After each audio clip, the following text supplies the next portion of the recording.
be taking a look at a Senate vote on the mask mandate, Women's History Month, and an update on Ukraine, and covering some fun ice cream flavor favorites, as well as our adorable pet of the week. All of that and more coming up on Eagle Eye's Thursday News at 6.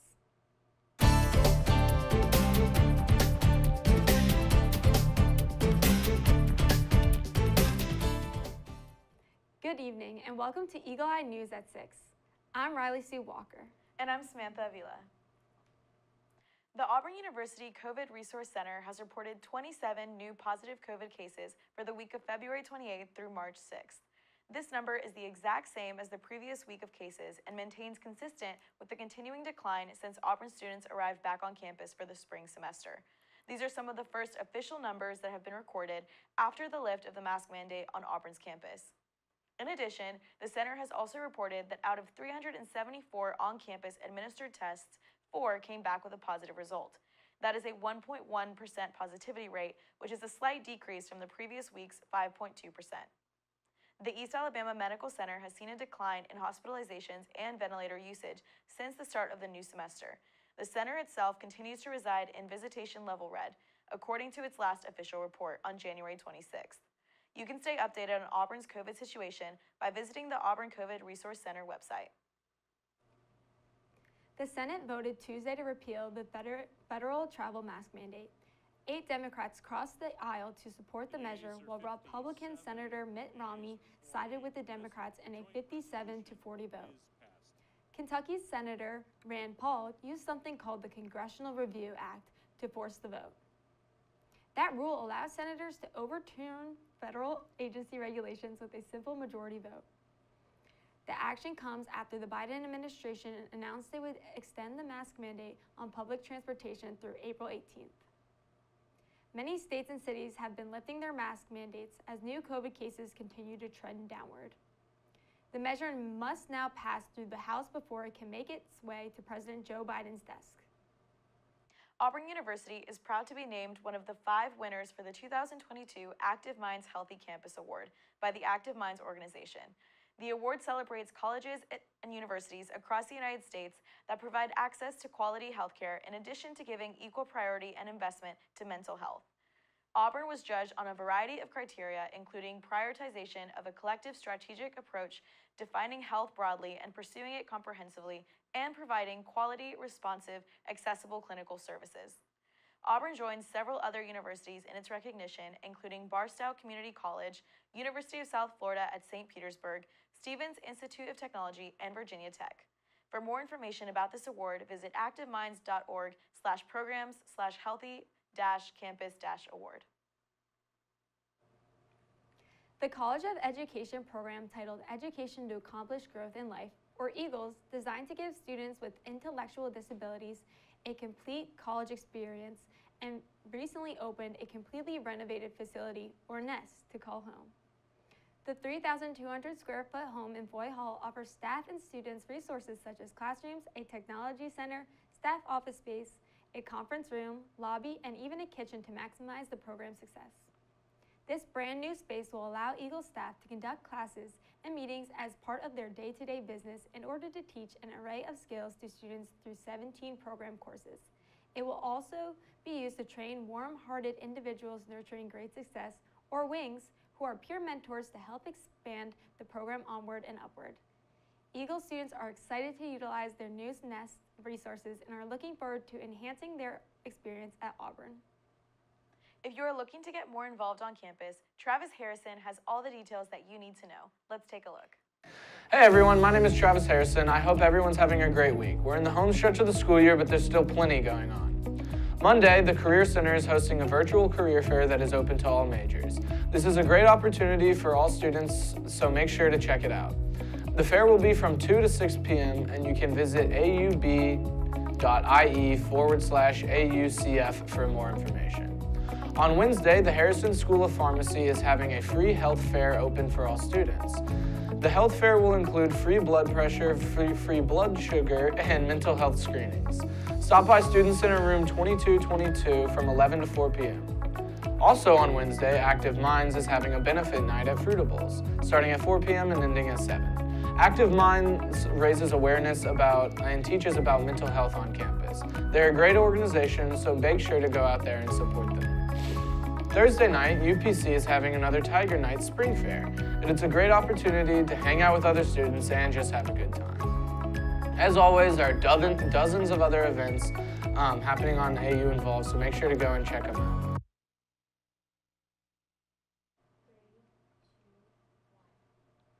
Now we turn to Coleman Turnipseed, the Auburn SGA Vice President, for our weekly update on the Student Senate. Let's take a look. Hi everyone, my name is Coleman Turnipseed. I'm the Vice President of the Student Government Association, and I'm here today to do a weekly recap of what's happening in the Student Senate.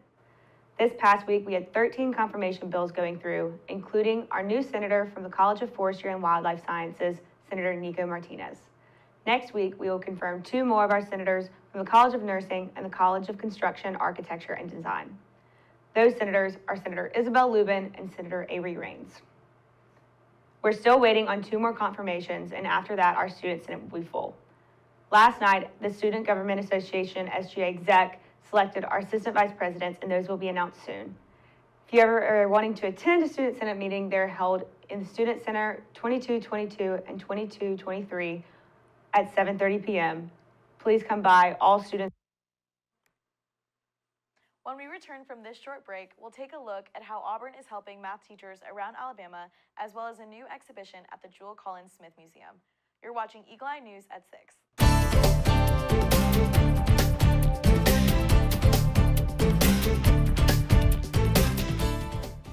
Welcome back to Eagle Eye News at 6.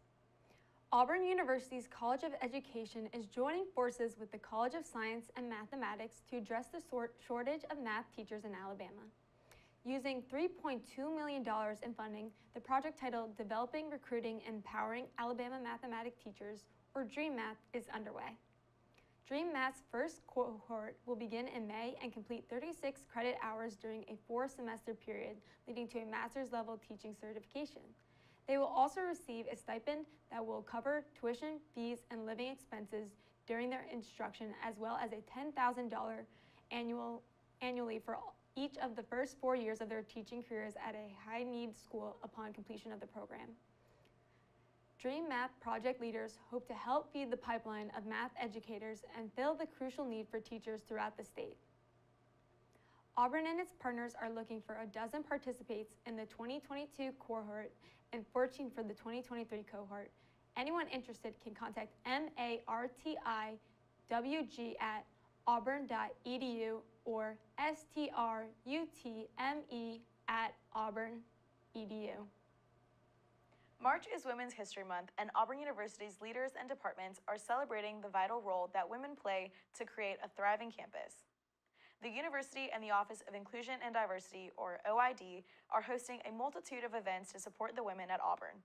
At the 2022 Women's Summit on March 18th, students will have the opportunity to hear from some of Auburn's distinguished alumni, including keynote speaker Michelle R. McKenna, Chief Information Officer for the NFL, and 1987 graduate.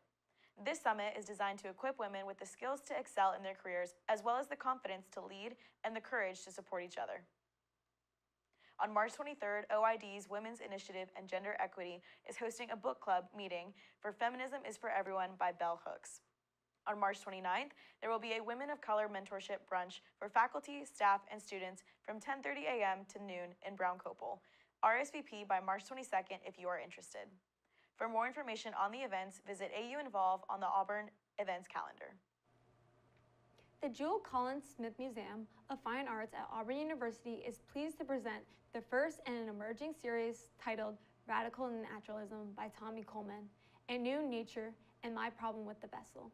This inaugural exhibition will feature new drawings and sculptures by Tommy Coleman, as well as a sculptural configuration of 16 Audubon etchings.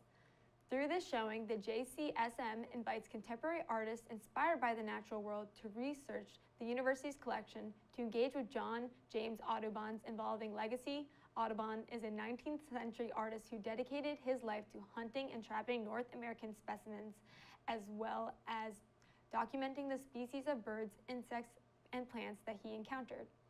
Admission is free to the public with donations welcomed, and the showing will last until July 26th. For more information about radical naturalism, visit jcsm.auburn.edu. Keep Opelika Beautiful will kick off the Azalea and Dogwood Trail on Monday, March 21st.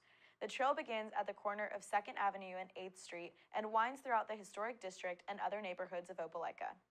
Keep Opelika Beautiful has partnered with Lee County Master Gardeners to include the Salem Shotwell Bridge and Caroline Dean Wildflower Garden in the trail. For the Azalea and Dogwood Trail, visitors may follow the green arrow signs or pick up an Azalea and Dogwood Trail directional card at the Opelika Chamber of Commerce or City Hall. Directions can be found on the Keep Opelika Beautiful website or Facebook page. For more information, contact Keep Opelika Beautiful at 334-749-4970 or tipi@keepopelikabeautiful.com. When we come back, we'll have an update on the war in Ukraine as well as the possibility of a 4th COVID vaccine. You're watching Eagle Eye TV, Auburn's news leader.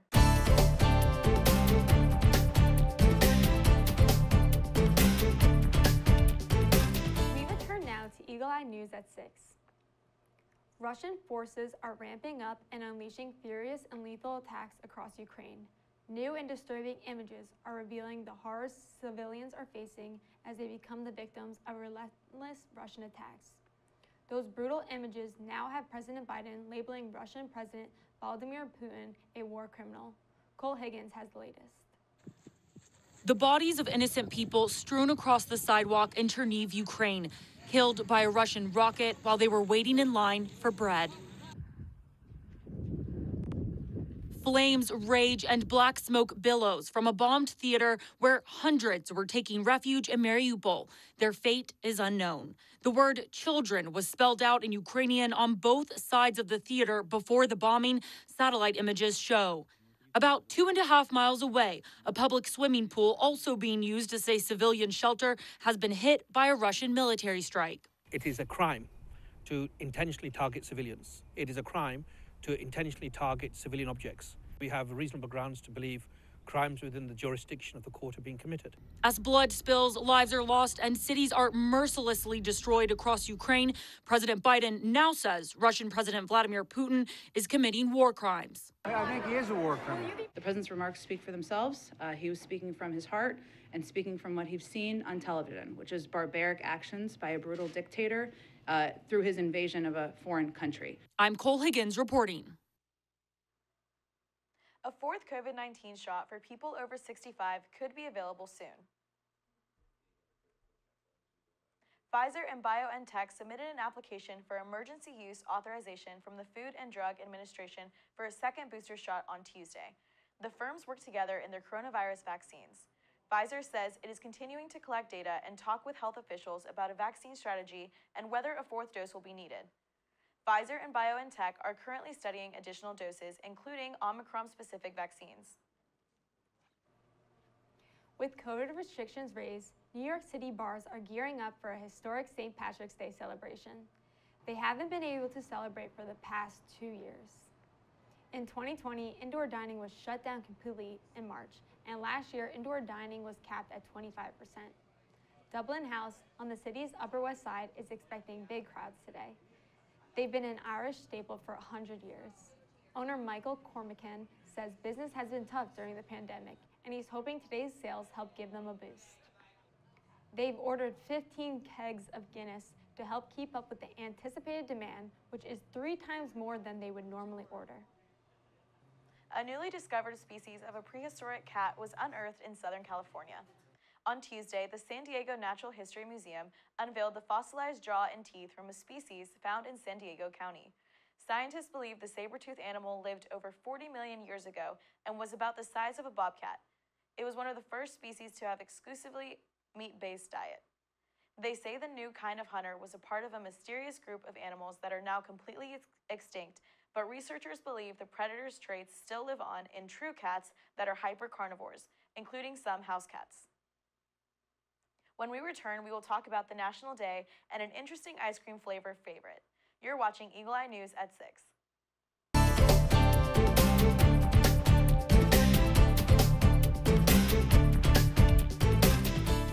Welcome back to Eagle Eye News at 6.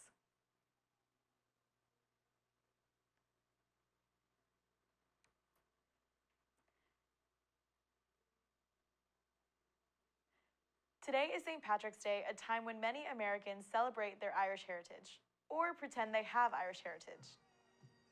About 33 million Americans self-identify as being of Irish ancestry, according to U.S. Census data. That's 5 times the number of people on the actual island of Ireland. The traditional wearing of green and joining in the revelry will pick back up again this year with the easing of many COVID restrictions. There are normally hundreds of parades across America to celebrate. Some are back, others aren't. But regardless, you can celebrate with a Guinness and some corned beef and cabbage at home. March 17th marks the assumed date of St. Patrick's death 1,500 years ago.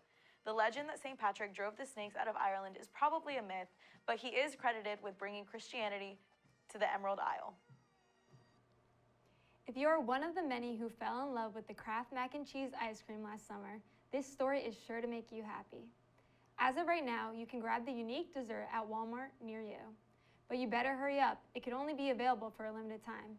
And while you're there, grab the 6 other flavors the Brooklyn-based creamery Van Leeuwen created to be sold exclusively at Walmart.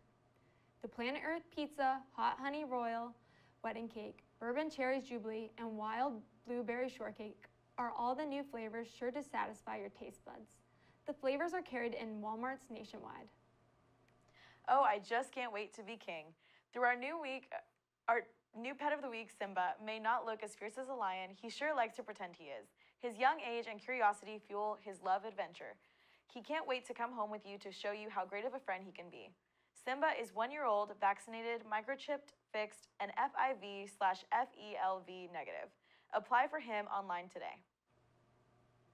We're out of time, but for more Auburn news, head over to our website, eagleeyeauburn.com, and check out our social media pages. I'm Riley Sue Walker. And I'm Samantha Avila. Thank you for watching, and War Eagle.